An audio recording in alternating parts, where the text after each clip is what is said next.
வணக்கம். நீங்கள் பார்த்து கொண்டிருப்பது ஊக்கமும் ஆக்கமும் தரும் ஒளிக்கதிர் செய்திகள். மோரை மற்றும் அரக்கம்பாக்கம் ஊராட்சிகளில் பொங்கல் பரிசு தொகுப்பு பொருட்கள் வழங்கல்.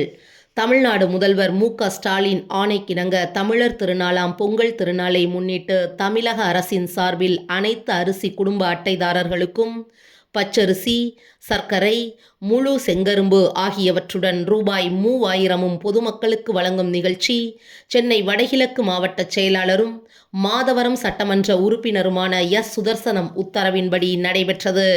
முன்னாள் மோரை ஊராட்சி மன்ற தலைவர் திவாகரன் மற்றும் முன்னாள் அரக்கம்பாக்கம் ஊராட்சி மன்ற தலைவர் கோவிந்தராஜ் ஆகியோர் முன்னிலையில் நிகழ்ச்சிக்கு மாதவரம் தொகுதி வில்லிவாக்கம் வடக்கு ஒன்றிய செயலாளர் கோ. தயாளன் தலைமை தாங்கி மோரை மற்றும் அரக்கம்பாக்கம் ஊராட்சிக்கு உட்பட்ட வீராபுரம், மோரை, புதிய கன்னியம்மன் நகர் ஆகிய நியாய விலை கடைகளில் குடும்ப அட்டைதாரர்களுக்கு தமிழக அரசின் பொங்கல் தொகுப்பு பொருட்களை துவங்கி வைத்தார்.